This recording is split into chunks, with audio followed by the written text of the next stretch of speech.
আসসালামু আলাইকুম everyone, welcome back to my Sadia's kitchen. আজকের পর্বে আমি তৈরি করে দেখাবো ফালুদা। এই প্রচণ্ড গরমে এরকম মজাদার ঠান্ডা ঠান্ডা ফালুদা খেতে কিন্তু ভীষণ ভালো লাগে। তবে অনেকেই ভাবে ফালুদা তৈরি করাটা হয়তো লং কোনো প্রসেস। তো চলুন দেখে নেওয়া যাক আমার আজকের এই মূল ভিডিওটি।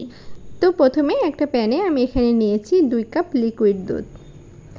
এবার আমি এখানে দিয়ে দেব 3 টেবিল চামচ গুঁড়া দুধ, আর দিয়ে দেব 1 টেবিল চামচ কর্নফ্লাওয়ার। আর এই গুঁড়া দুধটা দেওয়ার কারণে কিন্তু দুধটা দ্রুত ঘন হয়ে আসবে।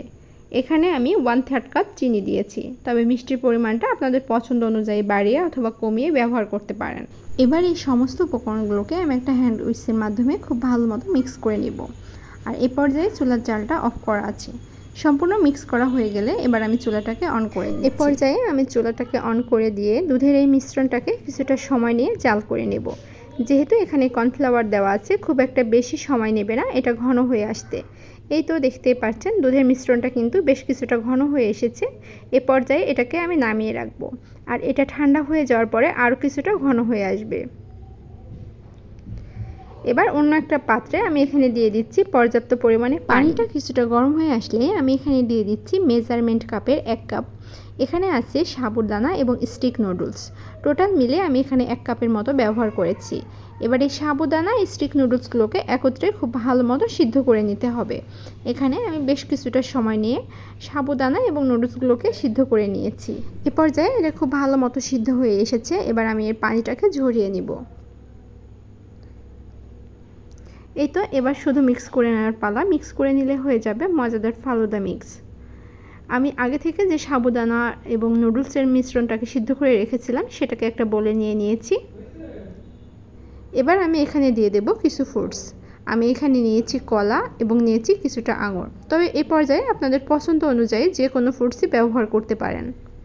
এবার আমি দিয়ে দিচ্ছি কিছু বাদাম কুচি। এখানে আমি কাঠবাদাম আর পেস্তা বাদাম এভাবে একটু কুচি করে কেটে নিয়েছি। এবার দিয়ে দিচ্ছি জেলি। এই জেলিটাও আমি বাসায় তৈরি করে নিয়েছি। এবার দিয়ে দেব আগে থেকে যে দুধটাকে জাল করে ঘন করে রেখেছিলাম সেই দুধ, আর এই দুধটাকে আমি ফ্রিজে রেখে আরও বেশি ঠান্ডা করে নিয়েছি। এবার এই সমস্ত উপকরণগুলোকে আমি এখন মিক্স করে দিব, আর মিক্স করে নিলেই তৈরি হয়ে যাবে মজাদার ফালুদা মিক্স।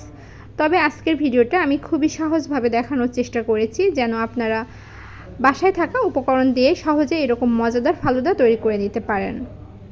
আশা করছি আমার আজকের এই সিম্পল রেসিপিটা আপনাদের কাছে খুবই ভালো লাগবে। যদি ভালো লেগে থাকে তাহলে অবশ্যই আমার চ্যানেলটাকে সাবস্ক্রাইব করতে ভুলবেন না।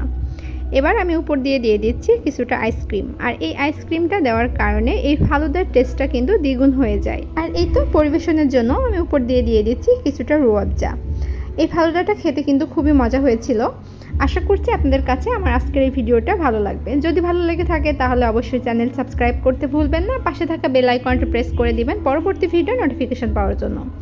আজকের মতো এখানে বিদায় নিচ্ছি। আবারও দেখা হবে পরবর্তী নতুন কোনো রেসিপি। সকলে ভালো থাকবেন, সুস্থ থাকবেন। আল্লাহ হাফেজ।